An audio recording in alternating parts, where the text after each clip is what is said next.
Rasul bersabda, kullu amal ibni Adam yudha'af al-hasanatu bi'asri amthaliha ila 700 dirham illa shaum. Tiap amal anak hamba apapun itu pahalanya dilipat ganda dari 10 sampai 700. 10 sampai 700 illa shaum, kecuali puasa. Pahalanya dirahasiakan oleh Allah Subhanahu wa taala. Bisa lebih dari 700, bisa kurang dari 700, tergantung kualitas puasa Anda. Makanya pahala puasa nggak dikasih tahu supaya Anda berusaha untuk mendapatkan nilai pahala yang besar di sisi Allah. Kenapa puasa nggak dikasih tahu pahalanya? Fa innahu li, karena puasa untukku, bukan untuk makhluk. Kalau sholat bisa jadi untuk makhluk karena dilihat orang, bisa jadi kena riya, betul? Kalau Anda sedekah bisa jadi untuk makhluk dan bisa mungkin Anda kena riya. Apalagi pergi haji bisa untuk makhluk, tapi puasa hanya untuk Allah. Siapa yang memandang Anda puasa? Sebab orang yang puasa tidak diketahui mana yang puasa, mana yang tidak, sama baik, betul nggak? Ente puasa Ustaz, cirinya apa? Alhamdulillah anak Ustaz meludah mulu, nggak jaminan meludah mulu puasa. Lu puasa, kau tahu Ustaz, saya tidur mulu, nggak jaminan tidur mulu puasa. Orang puasa nggak bisa dilihat Pak. Bapak bisa tahu orang puasa sama kagak? Ciri-cirinya apa? Meludah mulu, molor mulu, sempoyongan, nggak jaminan bro. Makanya puasa itu sulit terkena penyakit riya, men. Betul nggak? Dan ini ibadah riya yang sulit terkena penyakit riya. Pura-pura sholat susah, pura-pura puasa gampang. Ente wudhu tuh, ente buang separuh, orang separuh, dijamin orang kagak tahu Pak. Tapi kenapa nggak berani Pak? Bapak kalau mau di kamar sendiri berapa di Samsu, di Sokai, 234. Siapa yang tahu? Tapi kenapa Bapak nggak lakukan? Ini adalah merupakan syarat kontrol yang langsung hubungannya antara ente sama Allah. Betul nggak? Dan ini mata air kejujuran yang paling murni Pak, yang keluar dari nilai keimanan, bukan dari undang-undang yang disengaja dibikin untuk Anda taati, tidak. Tapi jujur, betul-betul jujur Pak. Betul nggak?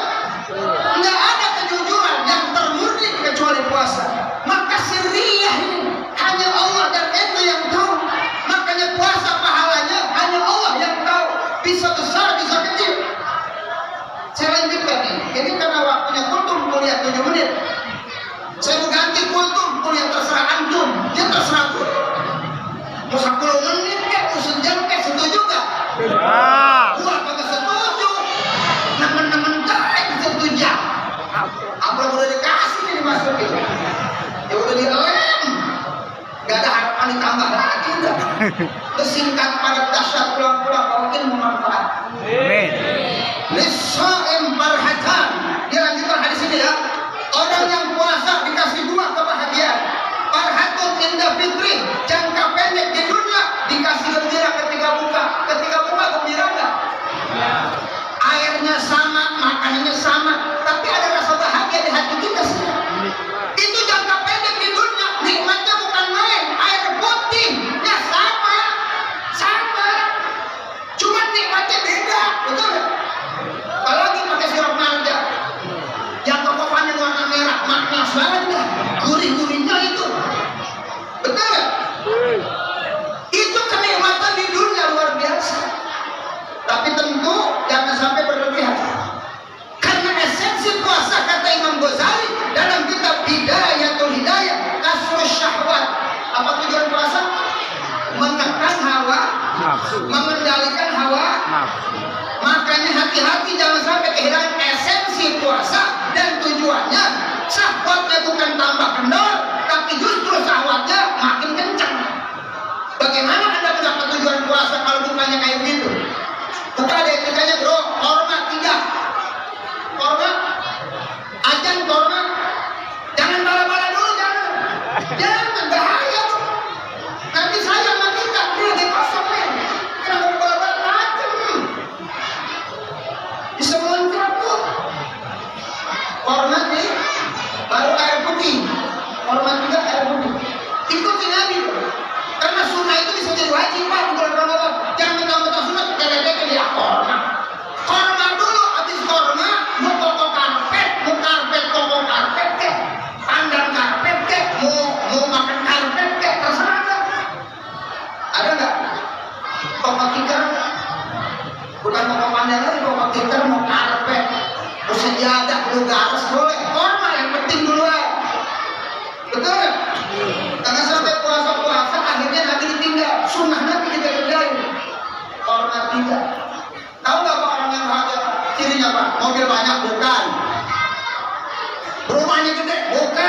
istri cantik bukan orang yang paling bahagia, orang yang mampu mengatur nafsu, bukan diatur.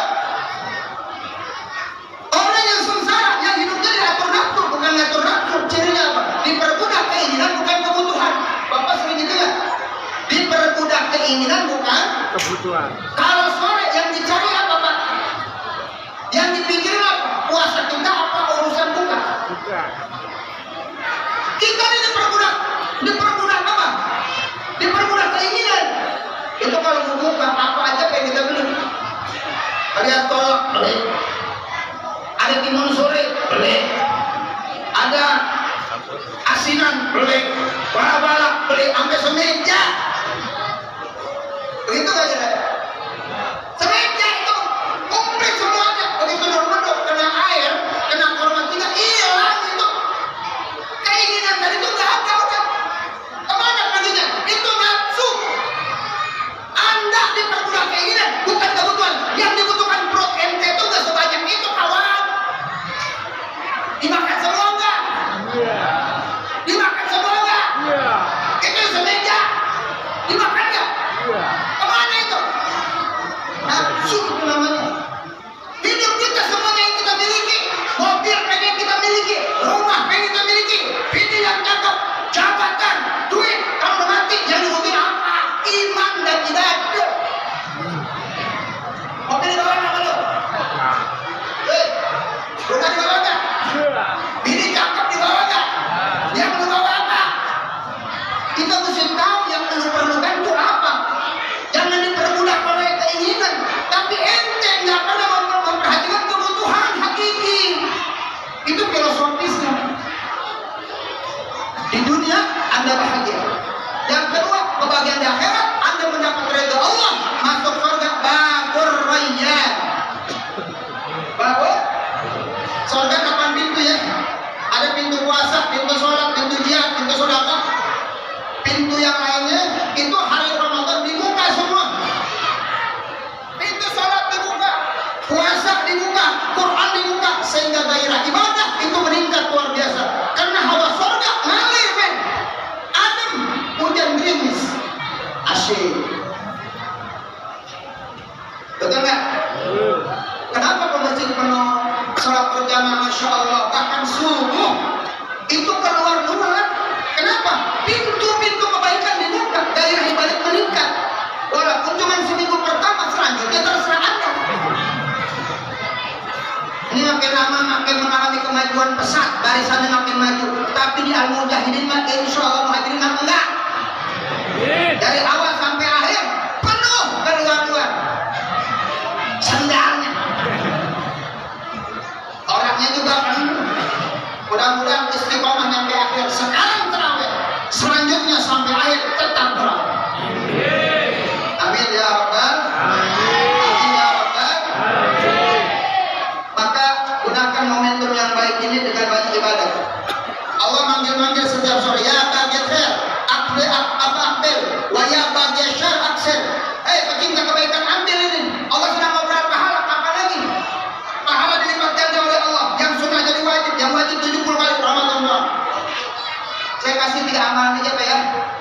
Amalan the best of the best di Ramadan, terbaik di antara yang lain 3 kerjakan. Berapa Pak? 3. Singkat, padat, dahsyat, melekat, pulang-pulang bawa ilmu manfaat, bukan berkat. 1, perbanyak sholat. Sholat wajib, sholat sunnah. Sholat sunnah seperti wajib, yang wajib 70 kali. Anda kalau mau mendapat Lailatul Qadar, jangan lupa sholat berjamaah.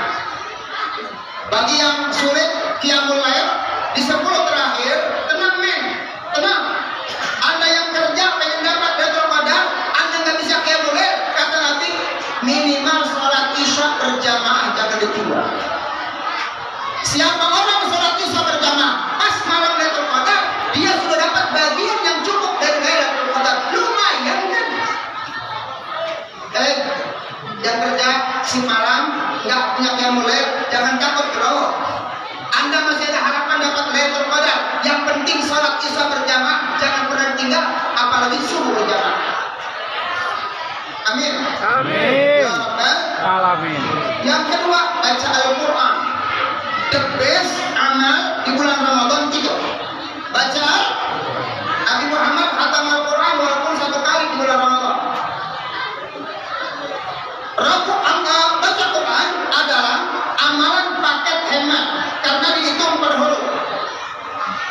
Alif 1 lam mim, alif 1 lam 1 mim 1, minimal 700 dikali 3 sudah berapa? Luar biasa kan? Baca Al-Quran itu pahalanya terbanyak di Ramadan. Alif lam mim 3 dikali kita berapa sampai akhir? Itu paling gede. Jadi baca Quran banyak ya, mudah-mudahan akan Ramadan. Amin. Yang ketiga, banyak sedekah. Nabi Muhammad orang yang paling dermawan di bulan Ramadan kan rihil mursalah, seperti angin yang bertiup. Maksudnya kata Imam Ibnu Hajar, sifat sedekah Nabi seperti angin bertiup, saking cepatnya, nggak pernah banyak mikir, nggak banyak pertimbangan, ada yang minta langsung diambil dan nggak pernah melihat duit. Sekodok-kodoknya kalau Nabi begitu tuh, ada yang minta langsung, nggak dipikirkan, nggak banyak mikir, nggak banyak pertimbangan. Itu seperti angin cepat. Nggak pernah dilihat, Pak. Ada sejuta, ada 2 juta. Sama kayak orang muhajirin, kalau sudah kau dilihat dulu dia apa? Dipilihin, dan 2.000-an. Aram jaga si agak mau, sambal bedek. Jaga apa? 2.000-nya. Lupa kali. Padahal 100.000 ada 50, yang dicari 2.000. Ada begitu? Enggak. Ada begitu? Banyak. Mana orangnya? Itu kalau dihitung tuh duit mesin pasti gambar golok, nggak ada gambar tinggi, 1000-an semua. Makanya mati kagak jadi dibacokin dulu. Gambar pakai murah bawa golok ketimbang Pak Harto pakai biji, betul. Tapi mesin udah jadi, udah luar biasa. Jamaah muhajirin toh urusan sholat jangan ditanya, lihat aja masjidnya cepet jadinya. Alhamdulillah. Ada pesodak ya terakhir diterusin tuh ya kalau pamit saya atiat mirip-mirip bau mulut orang puasa lebih wangi dari minyak misik. Makanya siwak itu sunnah di bulan puasa, tapi setelah zawal makruh. Jadi begitu doa siwaknya hati-hati. Gosok gigi makruh, siwak makruh. Kenapa? Menghilangkan bau. Justru di baunya itu top minyak misik. Tapi jangan dibawain makan jengkol, sahur makan jengkol. Kenapa mas? Supaya lebih bau, Ustaz. Lebih bau pasti lebih wangi minyak misik. Tolong. Makan jengkol nggak usah gigi, mabuk orang. Raut, mati semestinya. Nih, aku pun makin hampir keluar dari kita. Kata Imam Nawawi boleh, kata Imam Syafi'i nggak boleh. Siwak kalau sudah jawab sampai asar, sampai maghrib